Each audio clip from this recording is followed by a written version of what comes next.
what? You're a sex therapist? And she said she starts to get like visually emotional. And she's like, oh my goodness, like, what's going on? And she said, I'm in an ongoing legal battle right now with my previous therapist over like really dark shit. So, said person was going to a therapist a few years back. Okay. This person is currently in their mid-30s, y'all. Okay. So when they were doing these things and engaging in heavy kink, they were in their late 20s. The person had gone through a loss of a parent a few years before. Okay. That's all I know. And then they opened up a broad sex life. The person liked to blindfold themselves and allow people to enter the home in glory holes, kind of like what that bi couple we had on was doing. Okay. The queer couple. So would get to what is we about to judge? Oh, we getting there? We're not the judge. So her kink was being a cum dump for men. Okay. Really enjoyed it. Really loved it. And also, no. This was their journey. They got into really heavy BDSM. Loved it. Brought her sex life up with her therapist because one of the men was a guy she worked with and he had no idea she was the person he fucked.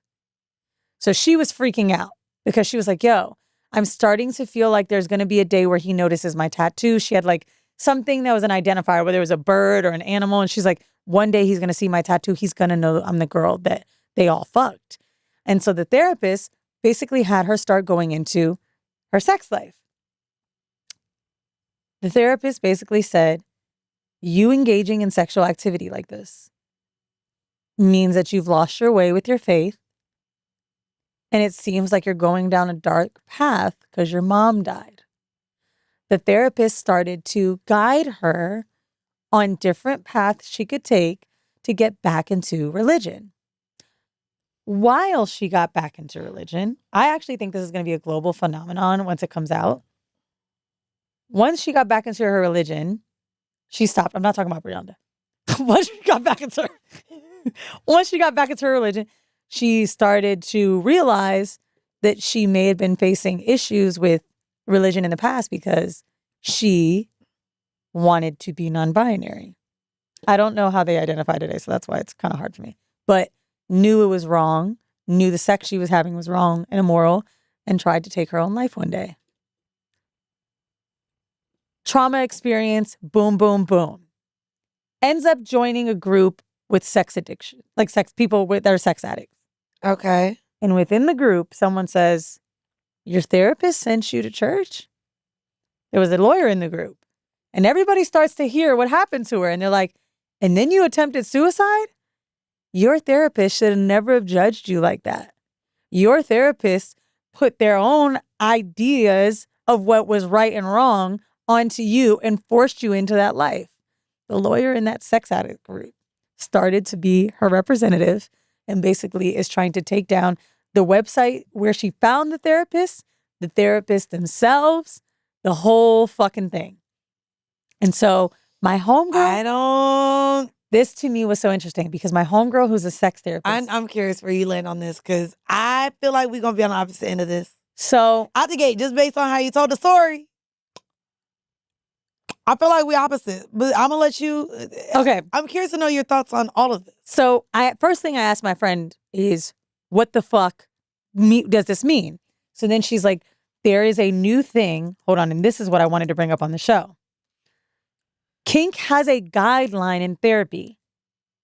In 2026, it happened. And I wonder if this case is related. It is a clinical guideline that was revised and finalized by a man named Charles Moser, who has a PhD, and it was administered by the Diversity, Sexualities Research and Education Institute.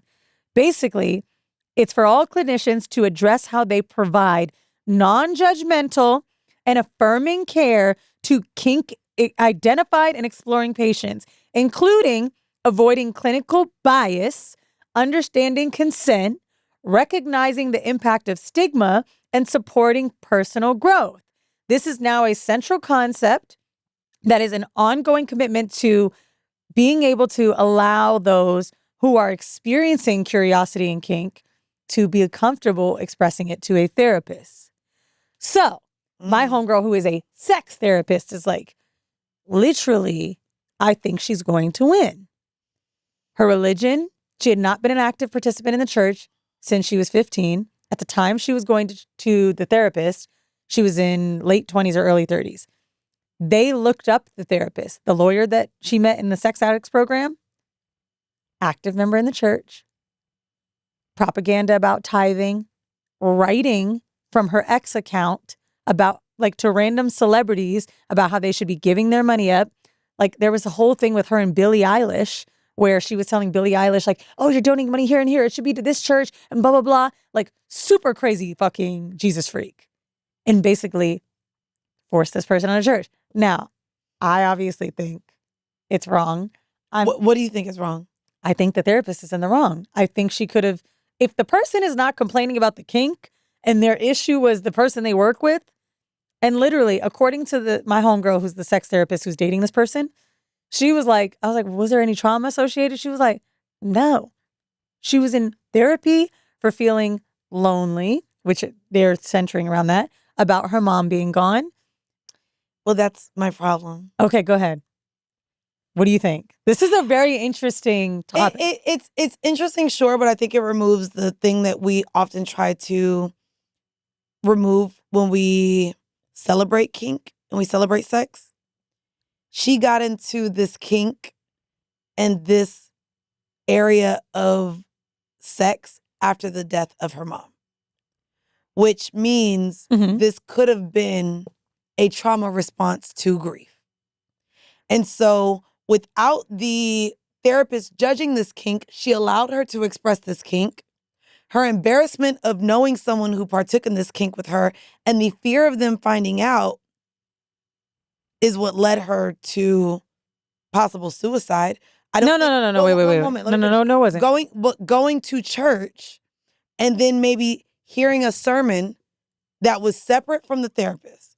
Just now inviting yourself back into a place of spiritual awakening, or, you know, like my best friend just went to church a couple of weeks ago.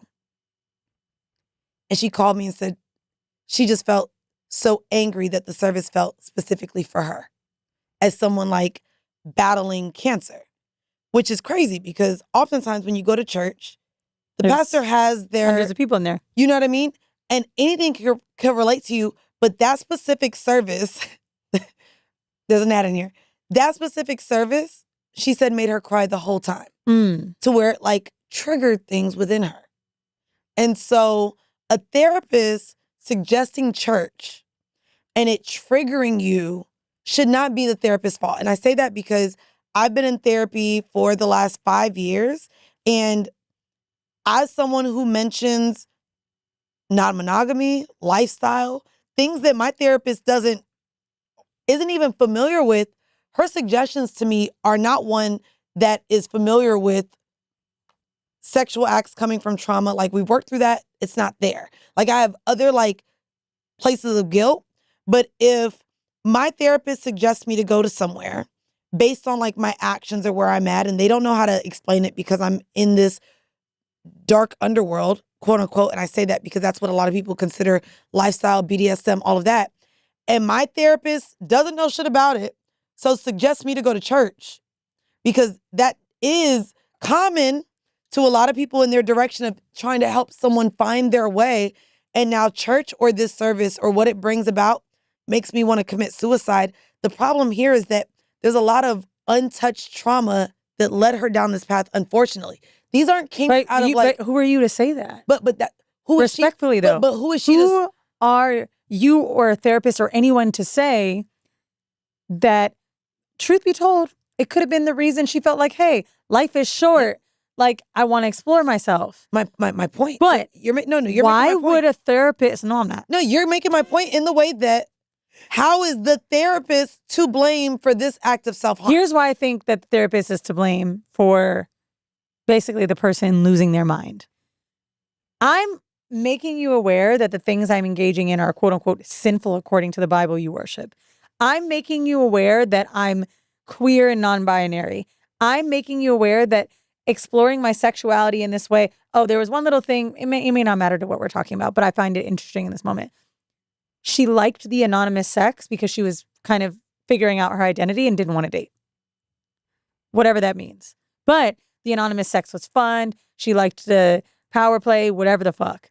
I don't think that suggesting church after someone tells you they like to have wild sex could even exist without judgment. That to me is clear judgment and bias.